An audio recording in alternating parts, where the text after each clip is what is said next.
Selamat datang di podcast Orang Kita. Seberapa efektifkah daerah otonom yang ada di 504 kabupaten kota di 36 atau 38 provinsi di Republik ini? Ada sebuah lembaga yang khusus didirikan untuk mengevaluasi efektivitas penyelenggaraan otonomi daerah. Lembaga itu adalah KPPOD, Komite Pemantauan Pelaksanaan Otonomi Daerah. Dan beruntungnya, Direktur Eksekutifnya orang kita, orang dari warga Flubamora, Kraeng Arman Suparman, sudah bersama kita di podcast Orang Kita untuk menilai, memantau, mengawasi efektivitas otonomi daerah di seluruh penjuru negeri, termasuk 20 kabupaten dan 1 kota di Provinsi Nusa Tenggara Timur.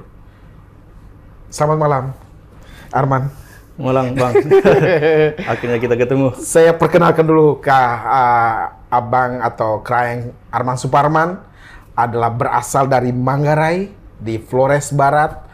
Beliau menamatkan pendidikan di SMP SMA Seminari Kisol, kemudian melanjutkan studi filsafat ke Ledalero, STFK Ledalero, yang sebelumnya sempat menikmati 2 tahun novisiat di Nenuk di Timor, 4 tahun filsafat di Ledalero, dan kemudian mengucapkan goodbye dari perjalanan menuju imamat, menuju ke Jakarta, melanjutkan studi S2 Sosiologi dari Universitas Indonesia. Berbagai macam profesi digeluti dan kemudian memberanikan diri masuk dalam isu-isu otonomi daerah. Dan sekarang menjadi Direktur Eksekutif KPPOD, Komite Pemantauan Pelaksanaan Otonomi Daerah. Kira-kira begitu pengantarnya? Siap, mantap. Siap. Arman, ini apa sih KPPOD itu? Bisa dijelaskan kepada teman-teman atau masyarakat Flubamora? Ya, kalau publik mengikuti perkembangan ketatanegaraan kita ya Bang ya, tahun 98-99 itu kan momentum yang cukup krusial, di mana itu ada peralihan dari sentralisasi ke desentralisasi. Betul. Dan agenda reformasi waktu itu salah satunya adalah penerapan desentralisasi dan otonomi daerah. Nah, pada momen krusial pada waktu itu ada satu seminar besar, gitu ya, seminar nasional membahas seperti apa arah otonomi ke depan, gitu ya. Setelah muncul Undang-Undang 22 tahun 99 itu, dan salah satu tindak lanjut dari seminar itu waktu itu adalah perlu ada satu lembaga, gitu ya, non pemerintah untuk memantau, gitu ya, seperti apa implementasi otonomi daerah itu. Maka dibentuklah lembaga ini, KPPOD, Komite Pemantauan Pelaksanaan Otonomi Daerah. Meskipun namanya itu terkesan seperti lembaga yang melototin seperti apa, tapi itu kita basisnya kajian. Gitu ya. Jadi pekerjaan KPPOD itu 3 sebenarnya. Pertama itu kajian, riset gitu ya, atau sekarang sering orang pakai dengan bahasa assessment gitu ya. Kemudian yang kedua itu adalah advokasi, advokasi non litigasi tetapi gitu ya. Kemudian yang ketiga itu adalah asistensi teknis, BIMTEK, memberikan pendampingan gitu ya. Nah, akhirnya dibentuklah pada tahun 2000 itu KPPOD. 2000? Tahun 2000 gitu ya. Seminar 99, tahun 2000 KPPOD. Dibentuk oleh 3 unsur sebenarnya. Unsur pertama itu adalah unsur dunia usaha. Gitu ya. Kemudian yang kedua itu adalah unsur akademi. Kemudian yang ketiga itu media massa. Sehingga kalau misalnya publik coba membuka website kita, Bang, di pembina, pengurus dan segala macam itu berasal dari ketiga unsur itu, gitu ya. Sehingga ketiga unsur ini juga yang membuat fokus kajian, fokus riset, advokasi dan juga asistensi teknis yang dibuat oleh KPPOD itu fokus pada isu yang terkait dengan tata kelola ekonomi daerah, TKED gitu ya. Kalau kita bicara desentralisasi otonomi itu kan isunya sangat luas. Betul. Gitu ya. Ada isu ekonomi gitu ya, ada isu politik gitu ya. Tetapi KPPOD hanya fokus di isu yang terkait dengan ekonomi. Dan turunannya itu sebenarnya ada 3 gitu ya. Kita fokus pada yang terkait dengan reformasi regulasi, reformasi birokrasi, dan juga keuangan dan fiskal daerah gitu ya.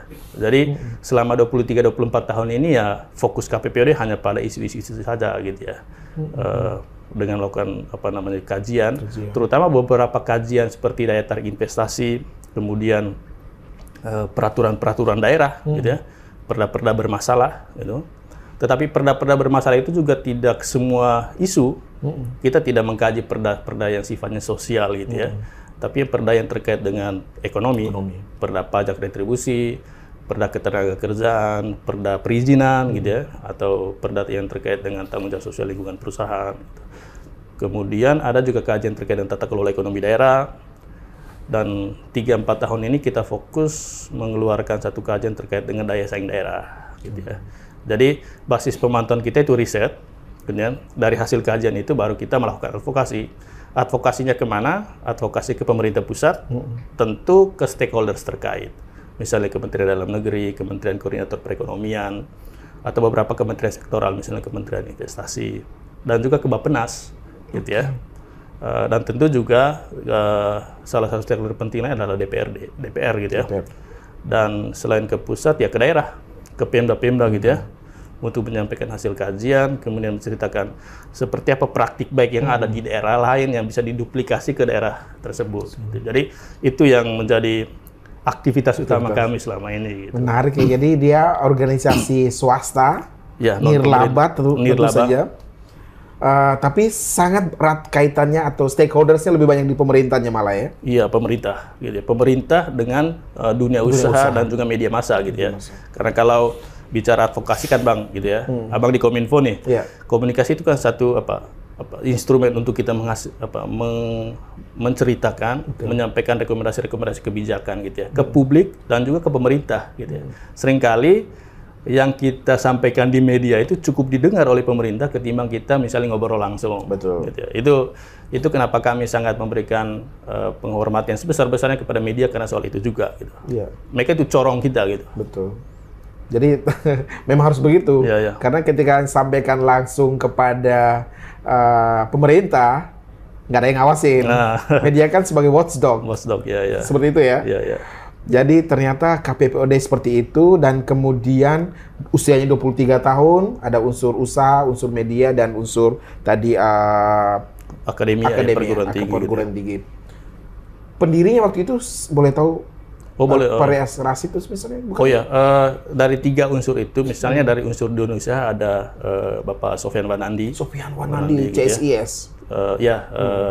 Kemudian dari unsur perguruan tinggi waktu itu kebetulan yang mengadakan acara waktu itu adalah LPM UI, gitu ya, dan Prasetyo Mulia School.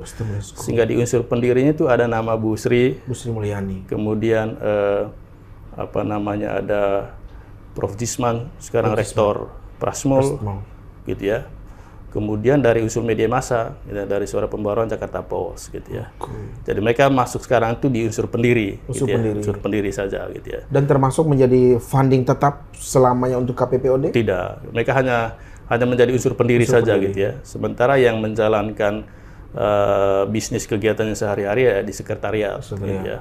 Tentu dengan pemantauan pengurus gitu ya, ada pengurus, pengawas, ada pembina gitu. Jadi struktur organisasi tadi direktur eksekutif itu dia termasuk pengurus inti? Ya, dia jadi sekretaris. Sekretaris ex officio sebagai direktur eksekutif gitu ya. Kemudian ada pengawas? Ada pengawas, kemudian ada pembina, ada pengurus. Pengawas sendiri itu siapa? Terdiri disebut saja namanya nggak apa-apa ya. Ada Prof. Prof.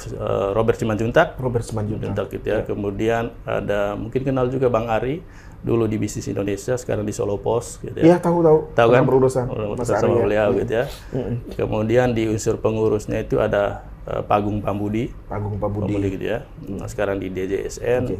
Kemudian ada Pak Kadek, mungkin kenal Pak Kadek, sekarang di SMI gitu ya. Kemudian ada Pak Robert Endi Jaweng. Robert Endi Jaweng. Di Ombudsman. Orang kita juga itu. Ini sudah masuk dalam list untuk kami undang. Beliau di pengurus KPPOD.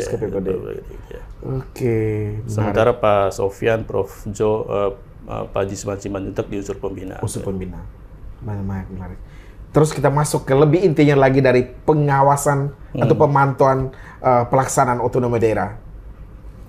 secara umum, in general, bagaimana kira-kira pelaksanaan otonomi daerah di Indonesia? Kalau kita menyebutnya sekarang itu 2 dekade otonomi daerah pasca reformasi ya Bang ya. Yes, hitungannya pasti pasca reformasi. Pasca reformasi gitu ya. Kalau kita melihat secara makro gitu ya, terutama terkait dengan kalau kita bicara kesejahteraan itu kan pengukuran yang paling kita bisa ukur sekarang itu kan IPM Bang, Indeks Pembangunan Manusia gitu ya. IPM itu kan bicara 3 hal, kesejahteraan atau pendapatan gitu ya, kemudian pendidikan dan juga kesehatan. Kalau kita melihat di data BPS itu grafiknya itu naik meskipun melambat ya, meskipun lambat tapi naik gitu ya. Jadi sebenarnya dengan otonomi daerah ini itu juga meningkatkan IPM itu, gitu ya. Di daerah manapun, gitu seluruh daerah di provinsi, termasuk DOB baru, termasuk DOB. Jadi pergerakannya itu tetap tetap naik gitu, meskipun lambat gitu ya. Kemudian cerita baik dari otonomi daerah ini adalah ini sebenarnya satu struktur kesempatan Bang, gitu ya, bagi kita di daerah, baik di level provinsi maupun kabupaten kota itu untuk mengeluarkan kebijakan-kebijakan inovatif. Banyak cerita baik selama 23-24 tahun ini tentang kebijakan atau inovasi-inovasi yang dibuat oleh daerah, gitu ya. Dan ini juga ruang untuk daerah itu bisa menentukan siapa pemimpinnya. Pilkada langsung itu adalah buah otonomi daerah juga, gitu ya. Dan kalau kita melihat dari sisi fiskalnya misalnya PAD itu pendapatan asli daerah dan DBH dana bagi hasil itu cukup menggerakkan perekonomian di daerah. Nah, itu cerita baiknya, cerita manisnya karena kalau kita bicara desentralisasi dan otonomi daerah Bang gitu ya. Sebenarnya kita bisa lihat dalam 2 hal. Dari sisi demokratisasi gitu ya. Kemudian yang kedua dari sisi efektivitas pemerintahan. Dari sisi demokrasi, jarak dekat antara pengambil kebijakan dengan unsur pemerintah itu sangat dekat. Kemudian akses, karena dekat tentu aksesnya juga bisa dibuka dengan lebar gitu ya. Jadi itu hal baik ya. Itu hal baik gitu ya. Jadi ada transparansi, akuntabilitas gitu ya. Dan juga partisipasi sebetulnya gitu ya. Dengan ruang otonomi daerah ini gitu. Kemudian di sisi efektivitas pemerintahan, tentu dengan mendekatkan jarak pengambil kebijakan dengan dengan masyarakat atau dengan publik itu, pelayanan publik, peningkatan peran serta pemberdayaan masyarakat itu bisa ditingkatkan gitu ya. Jadi itu sebenarnya kenapa kami selalu menyebut otonomi ini adalah struktur kesempatan, karena ini ruang yang diberikan oleh negara untuk masyarakat di daerah. Saya suka istilah gitu ya. Struktur kesempatan. Struktur kesempatan gitu. Dan jadi kita harus benar-benar memanfaatkan struktur ini atau peluang ini gitu ya. Hanya saja gitu ya. Kalau saya boleh cerita di sisi buruknya, gitu ya. Tadi masih manis-manisnya nih. Masih gitu ya. Ada sisi gelapnya. Ada sisi gelapnya gitu Bang. Jadi kami itu di KPPOD punya namanya itu kerangka kerja otonomi daerah, gitu ya. Di paling atasnya itu kami sebut sebagai tujuan otonomi daerah, yaitu adalah kesejahteraan. Di bawahnya itu ada desentralisasi ekonomi. Di dalam desentralisasi ekonomi itu sebenarnya di mana negara atau lebih khusus lagi pemerintah itu memberi ruang kepada aktor non negara untuk terlibat dalam pembangunan. Aktor non negara, sektor privat, kemudian kelompok masyarakat sipil gitu ya. Itu adalah ruang desentralisasi ekonomi gitu ya. Karena kita tahu di sisi pemerintah itu punya keterbatasan. Gitu ya. Jadi ruang itu juga pasti diberikan kepada aktor non negara. Kemudian di bawahnya lagi yang menopang desentralisasi ekonomi tadi itu adalah 3 ruang. Ada ruang desentralisasi fiskal, ada politik, ada administrasi. Fiskal ini kita bicara apa? Pertama itu soal pendapatan. PAD, pendapatan asli daerah, dan juga di sisi pengeluaran. Bagaimana kualitas pengeluaran atau kualitas belanja yang dibuat oleh daerah. Dan itu ruangnya ada di daerah, gitu. Dimiliki oleh daerah. Itu ikut yang dipantau oleh KPPOD? Itu dipantau oleh KPPOD. Kemudian di ruang sebelahnya, di desentralisasi politik, itu kita bicara pilkada gitu ya, pilkada langsung. Kualitas pilkada setempat. Tetapi seringkali orang kalau bicara desentralisasi politik itu selalu melihat hanya pilkada, kontestasi politik. Tapi itu sebenarnya adalah soal akses. Akses gitu ya. Akses apa? Akses terhadap proses perencanaan, proses penyusunan kebijakan, proses penyusunan anggaran, atau terlibat dalam pengawasan terhadap pelayanan publik. Justru itu yang sangat minus selama ini di sisi akses tadi itu. Kemudian ada desentralisasi administrasi. Nah, desentralisasi administrasi ini kita bicara apa? Soal pembagian kewenangan, Bang. Nah, saya senang ya, Bang, diundang ke sini karena saya juga ingin menceritakan itu ke publik gitu ya. Di desentralisasi administrasi itu, orang kan selalu bilang otonomi itu letaknya di mana gitu ya. Padahal, Bang, kalau kita lihat di Undang-Undang Pemda yang terakhir, Undang-Undang 23 tahun 2014 itu kita mengenal istilahnya itu pembagian urusan. Ada namanya itu urusan konkuren. Abang pasti kenal baik lah ya. Yes. Ada kewenangan urusan absolut yang itu hanya ada di pemerintah pusat. Ada urusan konkuren yang itu dibagi habis antara pusat dan daerah. Betul. NSPK. Gitu ya. Nah, dalam konteks itu sebenarnya otonomi kita itu letaknya itu di provinsi dan kabupaten kota. Kenapa? Karena antara pemerintah provinsi dan kabupaten kota itu mendapat urusan yang sama untuk satu sektor. Katakanlah misalnya pendidikan. SD SMP itu di kabupaten kota. Gitu ya. Kemudian SMA, SMK itu di provinsi gitu ya. Perguruan tinggi di negara. Begitu juga dengan 32 urusan yang lain. Kan ada urusan wajib, ada urusan non wajib gitu, urusan pilihan. Yang wajib juga dibagi tuh. Ada yang wajib pelayanan dasar, ada yang wajib bukan pelayanan dasar. Gitu ya. Nah, itu diurus oleh semua daerah tuh. Baik provinsi maupun kabupaten kota gitu ya. Jadi kalau kita bicara dalam konteks itu seharusnya kita tidak hanya fokus pada kabupaten kota, tapi juga provinsi. Nah, ada 3 ruangan tadi itu, politik, ekonomi, politik, fiskal gitu ya, dan juga administrasi. Di bawahnya itu kami sebutnya itu adalah fondasi. Prakondisi untuk syarat perlu gitu ya. Wah, itu paling penting itu. Abang yang suka filsafat pasti suka dengan kata-kata ini. Iya, syarat perlu gitu ya. Syarat perlu, substansinya itu.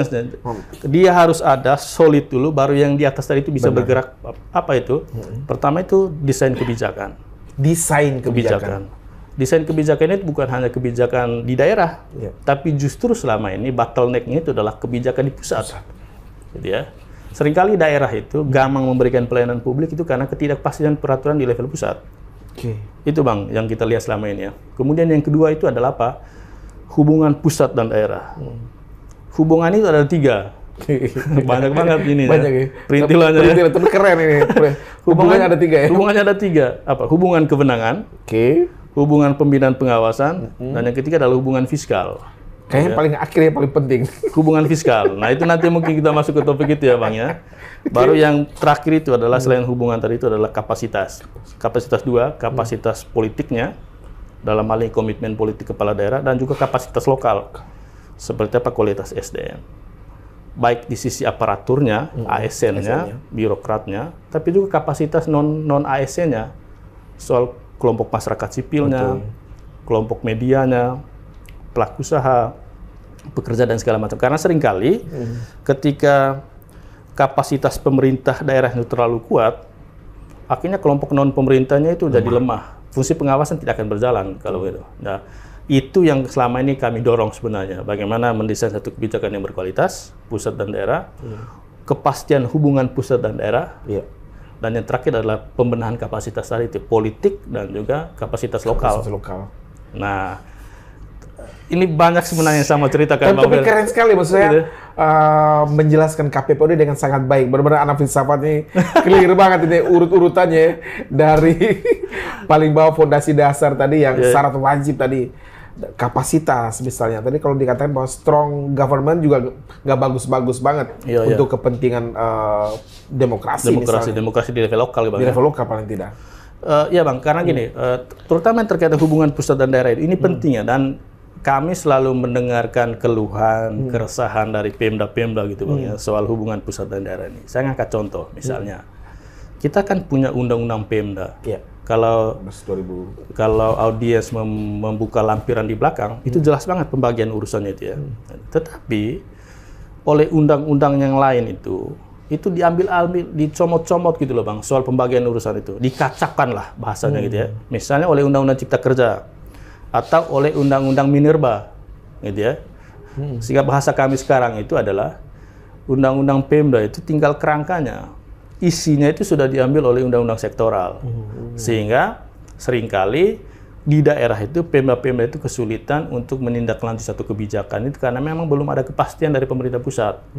Gitu ya, Bang. Itu itu problem yang per hari ini itu dihadapi oleh teman-teman Pemda gitu di daerah. Iya, undang-undang Pemda itu tinggal tulang diliputi debu. Ya. Kalau mengutip Hairil Anwar ya. Iya. Misalnya gini ya, terkait minerba, soal pertambangan itu ya. Oleh undang-undang minerba itu semuanya ditarik ke pusat. Di pusat gitu ya. Jadi apa? Demi uang kah atau demi apa? Pasti ada ya. Kalau kita bicara politik anggarannya mungkin seperti itu gitu ya. Karena kan kalau kita bicara pertambangan itu kan sektor basah gitu ya. Basah banget. Dan pendapatan dari sana kan pasti banyak gitu ya. Tapi alasan yang selalu dilihat oleh pemerintah itu adalah soal efektivitas. Tetapi di Undang-Undang Pemda ada pembagiannya, mana yang menjadi bagian kabupaten kota, Betul. ada yang menjadi bagian provinsi, ada yang menjadi bagian pusat gitu ya. Dan daerah bingung tuh ketika ada dua undang-undang mengatur hal yang sama tetapi kewenangannya berbeda. Mana yang spesialis nih? Mana spesialisnya? Abang sebagai orang hukum pasti tahu lah ya gitu ya. Dalam konteks itu, kalau seharusnya spesialis undang-undang otonomi daerah dong. Karena dia payungnya. Payungnya sebagai hubungan antara pusat dengan daerah. Gitu ya. Tapi dalam prakteknya, ini terlebih 2-3 tahun ini ya. Undang-Undang Cipta Kerja 2020, Undang-Undang Minerba 2020 gitu ya. Dan seringkali revisi undang-undang di pemerintah pusat level nasional tidak sistematis, Bang. Dalam arti begini. Dulu di 2004, sebelum Undang-Undang Pemda itu, Undang-Undang 23 tahun 2014, itu ada namanya Undang-Undang 32 2004 terkait dengan Pemda. Iya. Itu kan mengatur soal urusannya ya. Iya. Langsung diikuti dengan ada namanya itu Undang-Undang Perimbangan Keuangan Pusat dan Daerah, Undang-Undang 33 tahun 2004. Seharusnya di 2014 ketika itu direvisi, harusnya yang Undang-Undang 33 itu juga direvisi. Gitu. Kalau ada urusan, uang ngikutin. Ini kan enggak.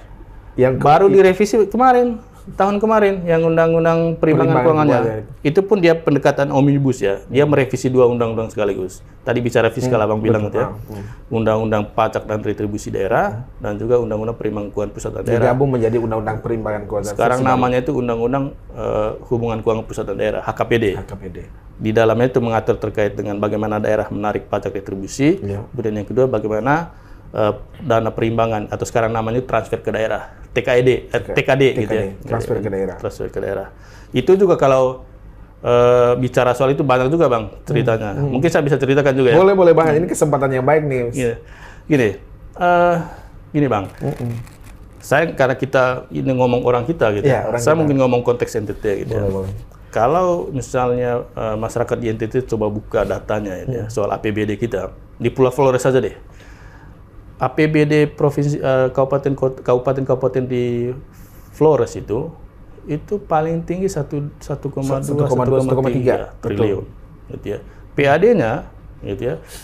Jarang yang di atas 200, Bang. 200 ke bawah. 200 ke bawah. Betul. Gitu ya.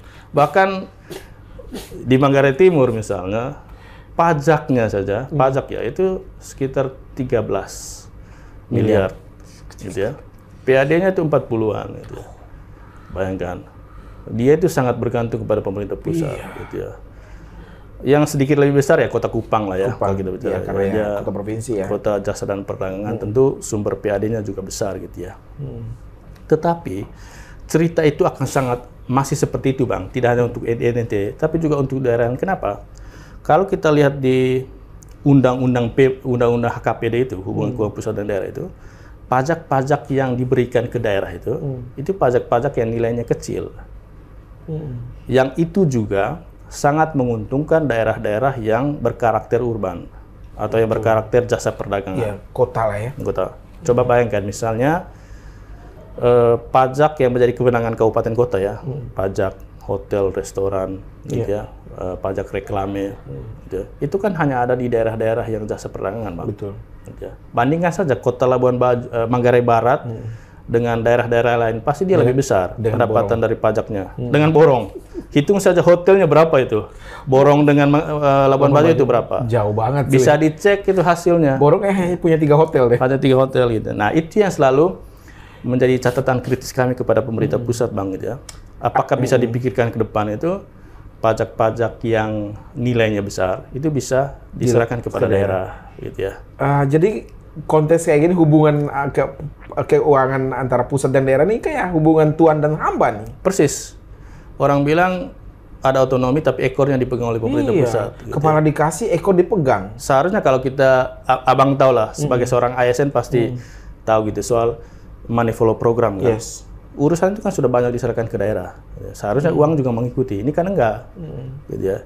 Itu yang ya mungkin butuh perjuangan yang lebih gitu ya, terutama oleh para pemerhati otonomi, oleh pemerintah pusat sendiri juga sebenarnya gitu ya, terkait dengan bagaimana mendorong gitu ya, menstimulus daerah itu untuk meningkatkan PAD-nya, khusus dari pajak dan retribusi daerah, gitu ya.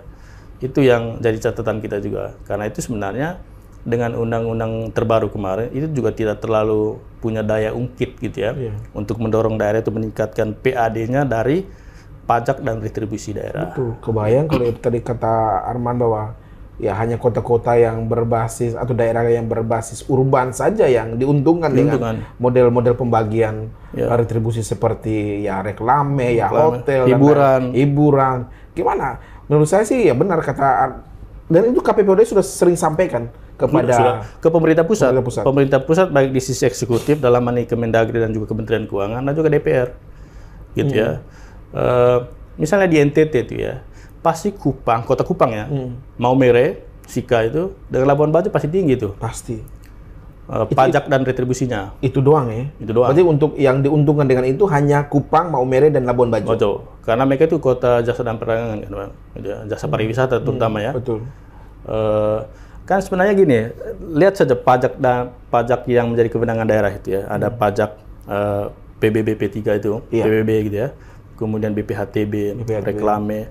Dulu Bang, di Undang-Undang 28/2009 itu kita mengenal pajak hotel, pajak restoran, pajak penerangan jalan. Sekarang itu ganti namanya, dari Undang-Undang kemarin itu. Sebenarnya dia hanya mengganti nama dan menyederhanakan dari sisi jumlah, tapi ketentuan di dalamnya sama. Misalnya, tadi hotel, restoran dengan pajak penerangan jalan itu sekarang namanya itu PBJT, pajak barang dan jasa tertentu. Digabung. Tapi ada embel belakangnya, PBJT untuk jasa perhotelan, BBJT untuk jasa restoran. Ketentuan tarifnya sama, gitu ya. Tapi sebenarnya ada kabar baik ya dengan undang-undang kemarin itu, Undang-Undang 1/2022 itu ada namanya sekarang itu option. Option itu jadi level pemerintahan tertentu, baik itu provinsi, kabupaten, kota itu bisa menetapkan persentase tertentu untuk beberapa jenis pajak. Misalnya pemerintah pusat menetapkan. Jadi bukan Pemda. Jadi misalnya sekarang yang pajak kendaraan bermotor itu, itu kan kewenangan provinsi. Betul. Tapi ke depan, bukan ke depan, mulai sekarang ya, kabupaten kota itu bisa menetapkan persentase tertentu untuk PKB itu, pajak kendaraan bermotor.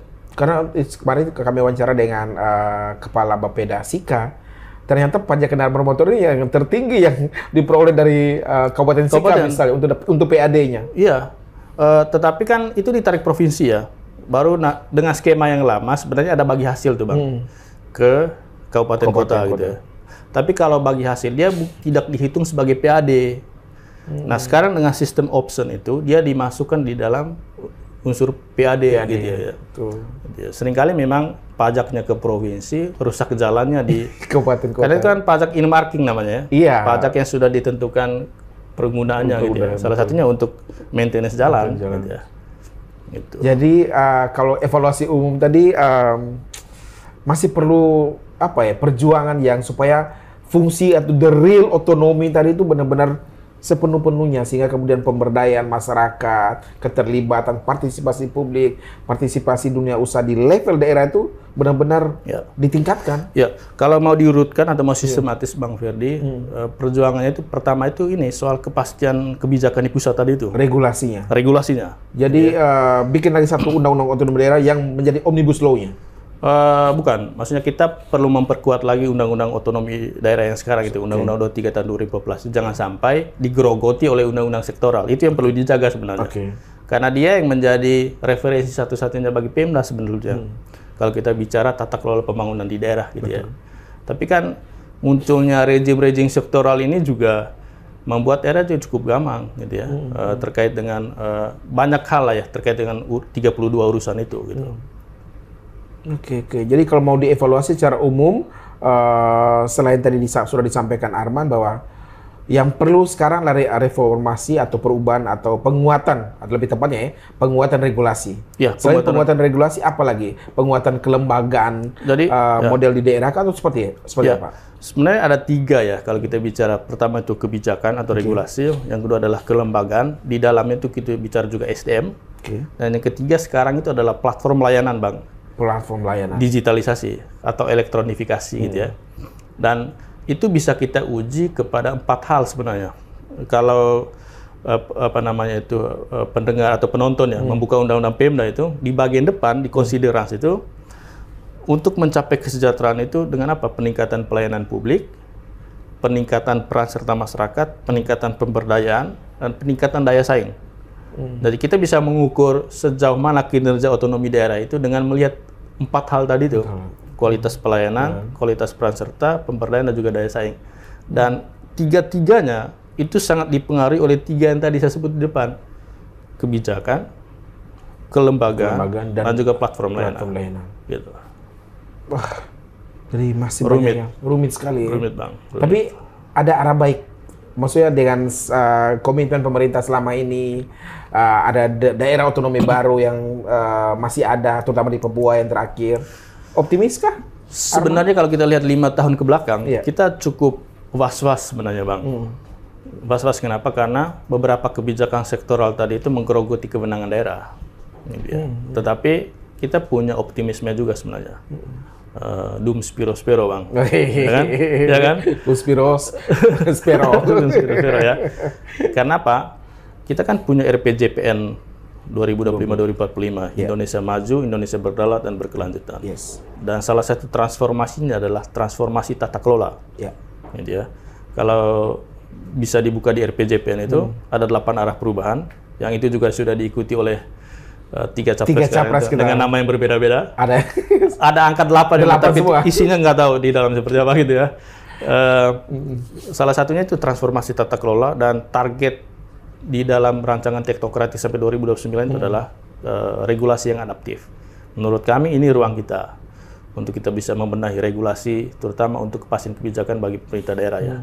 Karena kalau kita bicara Indonesia Maju 2045, itu bicara NTT Maju 2045. Betul. Indonesia itu adalah daerah. Iya, betul. Kan kalau kata siapa yang bilang sebenarnya Indonesia itu imagine community saja kan? Bangsa imajiner. Bangsa imajiner yang real ada ya NTT, ya Sunda, NTB, di mana-mana itu real. Kan sudah baca visi-visi capres ya? Iya. Kira-kira dari ketiga capres ini mana yang pro atau ada harapan maksimal dari di mana pemberdayaan otonomi daerah? Ya, terus terang saya bilang dari 3 cawapres ya, yang paling punya perhatian lebih terhadap otonomi daerah itu Anies. Dengan Kenapa? Mamin. Ada bagian khusus yang ada program gitu ya untuk penguatan otonomi daerah. Ya. Prabowo cuma muncul dengan 1 kata. Otonomi daerah. 1 kata doang otonomi. Satu kali muncul. Kalau di di Anies itu ada bagian khusus. Satu bagian yang khusus membahas otonomi daerah. Kalau nggak salah di bagian yang soal penataan kepastian hukum deh. Gitu ya. Kalau di Ganjar dan Mahfud? Ganjar nggak muncul sama sekali. Dan kemarin kita juga karena membaca seperti itu kita ke KPU. KPU ada beraudiensi di KPU untuk coba otonomi daerah dan desentralisasi itu menjadi bagian diskursus penting dalam debat baik di level nasional nanti maupun di level daerah. Jangan sampai daerah juga kehilangan harapan ya soal otonomi dia. Jadi kontestasi ini juga menurut kami ruang untuk kita mendiskusikan kembali politik desentralisasi kita, Bang. Gitu. Politik desentralisasi kita sebenarnya juga daerah sudah diberi ruang dengan adanya DPD. Dewan Perwakilan Daerah. Tapi yang terjadi kita lihat seharusnya kita punya harapan ya kalau kita bicara DPD gitu ya. Karena mereka kan membawa aspirasi daerah. Pemda. Gitu ya. Tetapi sekali lagi panglimanya satu institusi itu kan kewenangan, Bang. Pasti. Mahkotanya di situ. Kalau dia nggak punya kewenangan, sama aja. Kewenangan DPD dengan DPR jauh sekali. Jadi itu yang kami sebut sebagai kelemahan struktural. Tadi ada kesempatan struktural, sekarang ada kelemahan struktural. Dia nggak bisa ngapa-ngapain, hanya mengusulkan. DPD itu ya. Tapi masih banyak orang yang mau jadi anggota DPD. Nah, itu mungkin bisa digali lebih lanjut, Bang. Sambil minum dulu. Ada.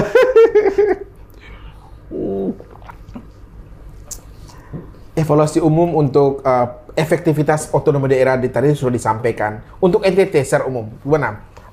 Kalau Arman melihat bahwa ini provinsi kita nih, ada hal membanggakan dalam aspek efektivitas otonomi daerah dari aspek ini fiskalnya, partisipasi publiknya, demokratisasinya. Iya. Seperti apa? Mungkin saya bisa bilang kita masih banyak pekerjaan rumah, Bang Ferdi ya, terkait dengan fiskal, terkait dengan politik, terutama akses gitu ya, akses publik untuk terlibat di dalam apa? Dalam perencanaan, dalam penyusunan anggaran, kebijakan pelayanan publik, gitu ya. Di sisi administrasi soal bagaimana terlibat di dalam urusan atau program-program, atau di sisi ekonomi gitu ya. Jadi pekerjaan rumah kita itu besar banget gitu ya. Tapi satu hal yang Mas soroti sebenarnya, ukuran atau parameter yang efektif untuk menilai kinerja otonomi daerah itu adalah kemandirian dari sisi fiskal. Itu ukuran pertama. Karena apa? Ya sama seperti kita ya, kalau kita punya uang, kita bisa bebas ngapain, gitu, Bang. Kebebasan finansial. Kebebasan finansial. Gitu ya. Tapi kalau kita bergantung dari orang tua, apa yang kita harus buat itu harus menunggu ACC dari orang tua, tergantung kebijakan orang tua atau dalam hal ini pemerintah pusat gitu ya. Menurut saya ini pekerjaan paling berat untuk kita di NTT, gitu ya, untuk meningkatkan PAD terutama dari pajak dan retribusi daerah. Sehingga jangan terlalu berharap banyak. Berharap tetap berharap. Tapi kita juga harus punya inovasi, punya kreativitas untuk meningkatkan PAD. Banyak loh dari daerah lain itu yang struktur APBD-nya kurang lebih sama dengan kita di NTT, tapi muncul di nasional, Bang. Karena ada kreativitas, ada inovasi. Berarti di situ butuh pemimpin-pemimpin yang hebat. Nah, ini yang jadi catatan kita juga. Temuan menarik sebenarnya. Menarik. Otonomi itu berhasil mencetak pemimpin-pemimpin inovatif. Berhasil mencetak di beberapa daerah. Tapi juga pemimpin yang koruptif di daerah lain. Itu sisi buruknya gitu ya. Tapi kita harus akui gitu ya. Di era otonomi daerah itu banyak pemimpin transformatif yang muncul dari daerah. Ya salah satunya Jokowi. Jokowi itu cerita paling clear gitu ya soal itu ya. Dan promosi itu jelas dari level bawah terus ke nasional gitu. Dan beberapa kepala-kepala daerah yang lain gitu ya. Artinya otonomi ini kita punya kesempatan untuk menciptakan Superman. Tapi belum super system, Bang. Belum super team dan super system super team gitu ya. Karena Superman itu kan masanya 5 tahun 10 tahun. Dan 23 tahun ini kami lihat banyak cerita-cerita baik yang ada di daerah itu hilang ketika rezim berganti. I see. Gitu. Jadi ya meskipun untuk konteks jangka pendek kita butuhkan pemimpin seperti itu ya, tapi ke depan kita butuh satu sistem yang kuat gitu. Sehingga sebenarnya pekerjaan ini bukan di daerah ya, tapi di pusat gitu, Bang. Sekali lagi di pusat gitu ya. Karena yang menentukan daerah itu pusat, terutama kebijakan apalagi yang terkait dengan fiskal tadi gitu. Kemudian yang kedua, kalau kita bicara dari sisi pelayanan tadi itu, ya kita juga harus mengakui gitu ya. Lihat saja misalnya pengukuran dilakukan di level nasional, Bang. Kita hampir nggak pernah muncul di nasional ya, terkait dengan perencanaan pembangunan misalnya yang dibuat oleh Bappenas. NTT nggak pernah masuk secara pengukuran nasional. Pengukuran nasional jarang masuk ya, Bang. Jarang masuk. Dulu pernah ND di 2017-2018 kalau nggak salah gitu ya. Pernah masuk terkait perencanaan. Terkait dengan kualitas perencanaan pembangunan yang dibuat oleh Bappenas, masuk nominasi. Gitu ya. Kemudian inovasi yang dibuat oleh Kementerian Dalam Negeri juga NTT itu masuk, tapi dengan kategori tertentu. Misalnya daerah terinovasi untuk kategori daerah tertinggal. Selalu ada embel-embelnya. Iya. Misalnya Sumba Timur. Tahun lalu Sumba Timur. 2 tahun lalu Belu. Ada Rotendao juga pernah muncul, tapi dengan kategori inovasi untuk kategori daerah tertinggal itu. Kalau sudah pakai kategori itu tuh udah sedih aja dengarnya. Sedih gitu, Bang ya. Jadi itu tadi saya bilang, kenapa kita butuh banyak energi untuk menata beberapa pekerjaan rumah itu, terutama untuk kita di daerahnya gitu. Artinya sebenarnya secara kualitas calon-calon leader itu ada di NTT kita. Oh iya, banyak. Kalau kita bicara orang per orang. Lihat saja di level nasional, Bang ya. Orang-orang kita gitu ya. Itu bisa dibilang punya dua hal sebenarnya, punya kapasitas dan punya integritas sebenarnya. Betul. Meskipun adalah beberapa satu noda gitu, itu ya sebagai manusia pasti ada gitu ya. Tapi kalau dari sisi kompetensi, orang NTT itu cukup diakui juga. Gitu ya. Benar kata Arman, jadi pilkada atau otonomi daerah menciptakan Superman, tapi super sistemnya masih perlu diimprove. Masih perlu diimprove gitu ya. Terutama untuk konteks kita di NTT atau di timur yang punya banyak keterbatasan ya Bang ya. Iya. Keterbatasan infrastruktur, keterbatasan sarana dan prasarana gitu ya. Dan juga mungkin keterbatasan SDM gitu ya. Iya. Gitu. Jadi sekarang kita masuk ke DOB.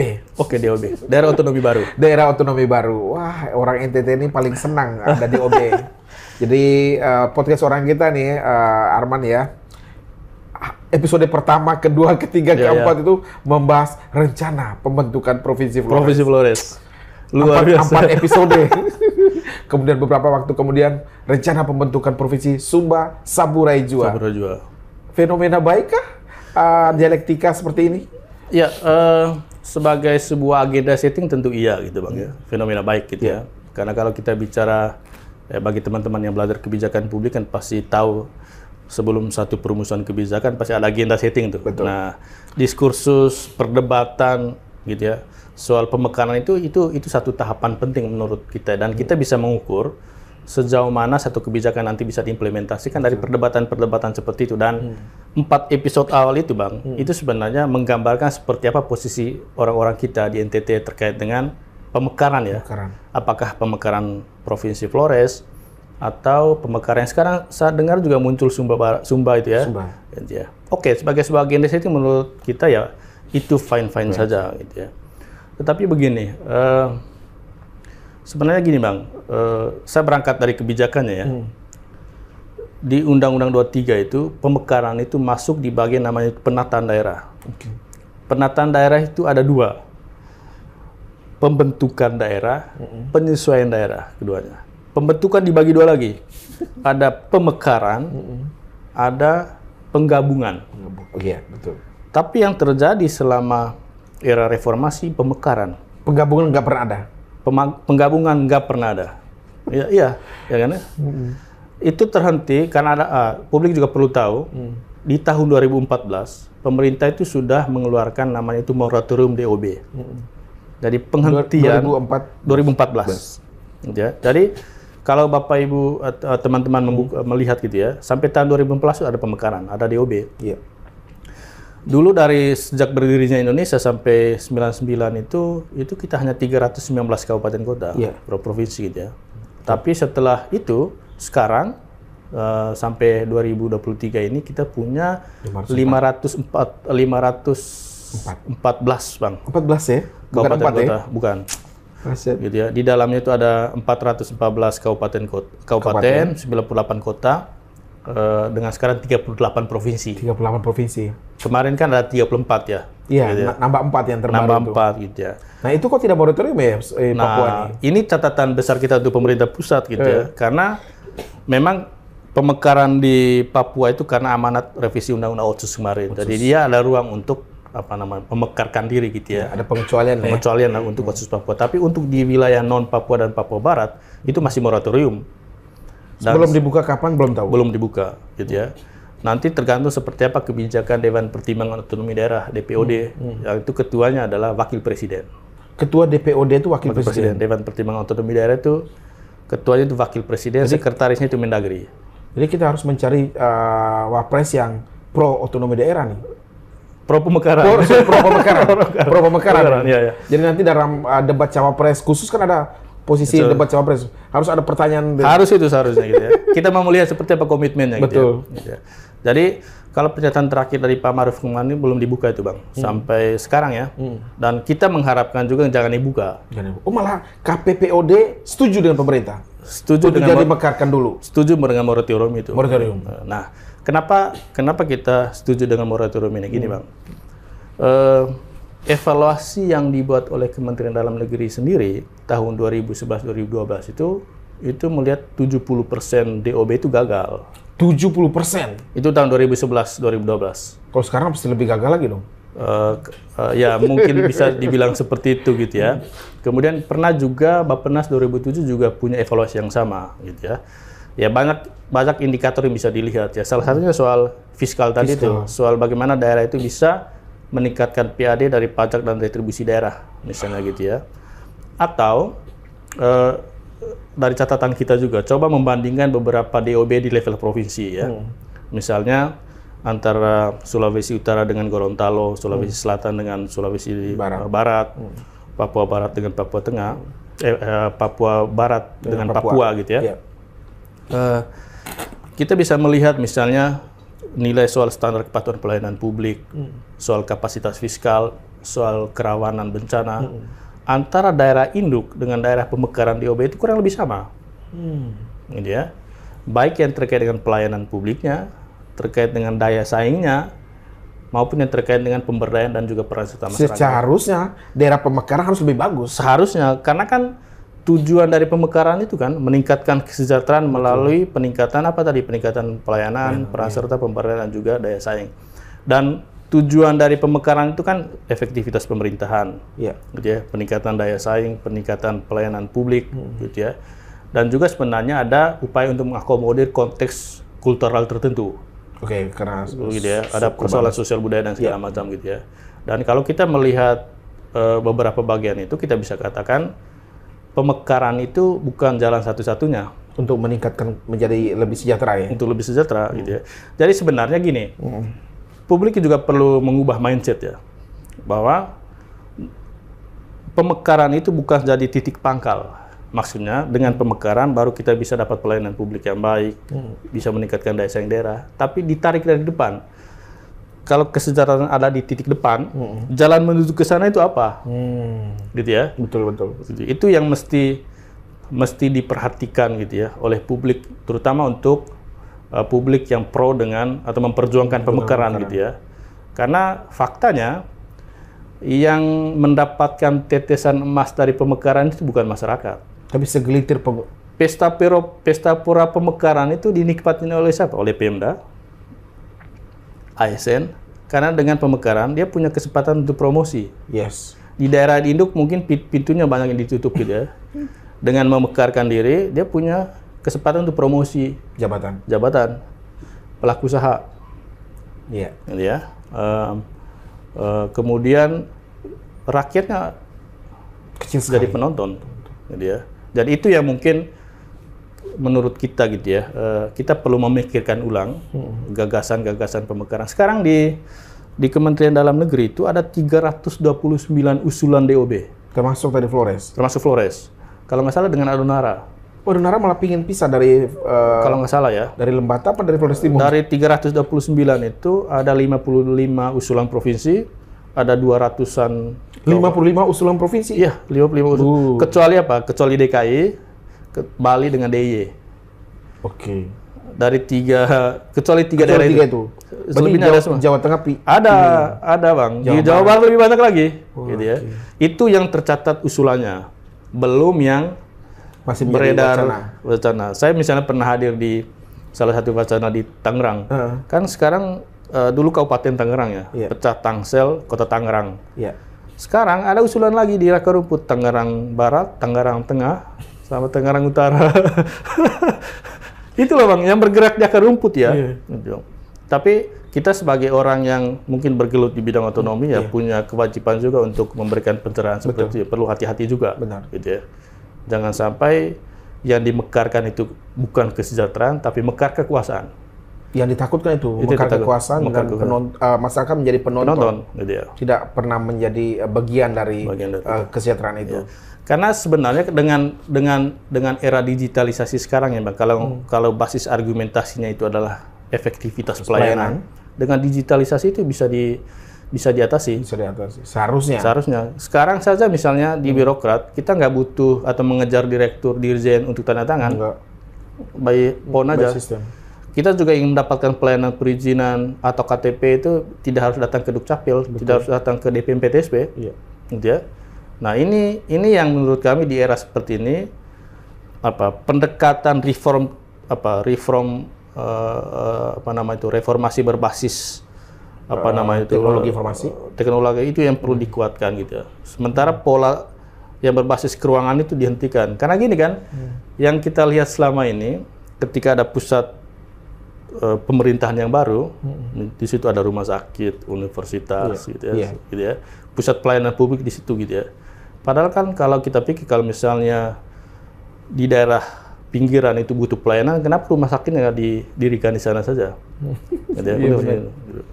Itu jadi juga kalau perlu. dari pemikiran atau dari data yang ada 70% gagal, kalau kita mau katakan Nagekeo dan Ngada bersatu lagi, Manggarai Timur dan Manggarai bersatu lagi, saya kira itu perlu diwacanakan. Jadi kita melawan orang yang menginginkan pemekaran provinsi misalnya dengan isu bahwa bagaimana kalau digabung lagi Nagekeo dan Ngada misalnya? Bisa, penggabungan itu bisa karena kesepakatan daerah, misalnya antara Nagekeo dan Ngada, antara Manggarai Timur dengan Manggarai, atau karena perintah pemerintah pusat. Itu dua. Pemerintah pusat punya hak gitu ya. Tapi mana ada pemerintah pusat bisa berani untuk sudah mungkin diberikan soal kepalanya. Kalau dulu motivasi mekarnya itu karena politik, Bang, itu sangat susah untuk digabungkan kembali, gitu ya. Gitu. Padahal gini, kalau kita lihat di persyaratan pemekaran itu, Bang, ada persyaratan dasar, ada persyaratan administrasi. Gitu. Supaya publik tahu ya, Bang. Iya, betul. Apa sih persyaratan dasar? Persyaratan dasar itu ada persyaratan dasar kewilayahan, ada persyaratan dasar kapasitas daerah, gitu ya. Yang kewilayahan misalnya, salah satunya itu adalah jumlah kabupaten kota, dan juga minimal usia. Berapa tuh? Minimal 5. 5 kabupaten. 5 kabupaten kota ya, gitu ya. Kemudian usianya itu, kalau itu sudah masuk NTT karena sudah usia lebih dari 10 tahun. Kalau provinsi itu 10 tahun, kalau kabupaten kota itu minimal 7 tahun. 7 tahun. Berarti sudah masuk semua sebenarnya? Sudah masuk, kapasitas wilayah itu sudah masuk. Gitu ya. Nah, yang perlu diteliti lebih lanjut itu adalah dari sisi persyaratan dasar kapasitas. Ada banyak itu di dalamnya, itu perintilannya. Misalnya soal geografi. Di dalam geografi itu ada kerawanan bencana, hidrologi, lokasi ibu kota. Yang sekarang diributkan itu kan lokasi ibu kota ya. Itu salah satu kapasitas penting itu. Itu yang kapasitas yang perlu dilihat. Gitu ya. Kemudian selain geografi ada demografi. Demografi itu soal kapasitas SDM, kualitas SDM, distribusi penduduk, gitu ya. Kemudian ada keamanan, soal konflik, kualitas keamanan, gitu ya. Kemudian ada yang paling susah itu ini, soal kapasitas ekonomi, pertumbuhan ekonomi dan produk unggulan daerah, gitu ya. Lihat dengan pertumbuhan ekonomi kita di Flores itu, Bang, ya 2-4% itu kan, gitu ya. Kemudian selalu di bawah pertumbuhan nasional ya? Iya. Pertumbuhan ekonomi kita. Di Flores ya, Bang, di Flores. Kalau NTT kan masih 5%. Ya, 5% gitu. Kemudian persyarat berikut soal kapasitas fiskal tadi itu, PAD tadi itu, Bang. Itu yang sangat susah untuk kita tipu ya. Iya. Karena itu real gitu dan terpantau banyak orang. Penyelenggaraan pemerintahan gitu ya. Betul. Itu saja menurut saya itu kita perlu refleksi bersama lah. Sudah gugur kayaknya. Gitu. Sebelum kita ribut soal lokasi ibu kota itu di mana, kita perlu menginventarisir beberapa persyaratan tadi itu. Yang paling mudah sebenarnya itu persyaratan administrasi. Selain persyaratan dasar administrasi itu kan bisa lah. Bisa diatur itu. Ya. Persetujuan DPRD Kabupaten Kota, persetujuan DPRD dan Gubernur Provinsi udah. Bisa. Saya yakin itu lolos kok itu. Yang administrasi. Tapi yang kapasitas tadi, ini, terutama fiskal. Dan kalau kita melihat persyaratan itu, sebenarnya kita juga punya justifikasi untuk menggabungkan beberapa daerah tadi. Jadi, ayo kita melalui forum ini kita menggabungkan lagi. Kalau daerahnya nggak sepakat gabung dan nggak mungkin sepakat, nggak mungkin. Pemerintah pusat juga nggak berani. Nggak berani, karena ya tadi kepala sudah diberikan.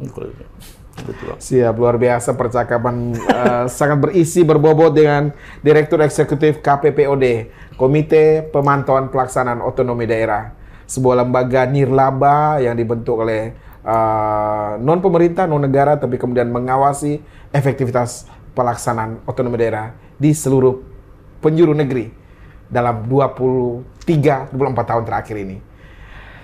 Closing statement Arman untuk masyarakat Purba-Mora untuk berkaitan dengan rencana pemekaran dan lain-lain, dan bagaimana mereka meningkatkan kapasitas di daerah sehingga kemudian pada suatu masa, Anda layak dimekarkan misalnya. Ya, ketika misalnya ada ketidakpastian kebijakan, ketidakpastian sistem, itu kan variabel yang ada di luar kontrol kita masyarakat di sana gitu ya.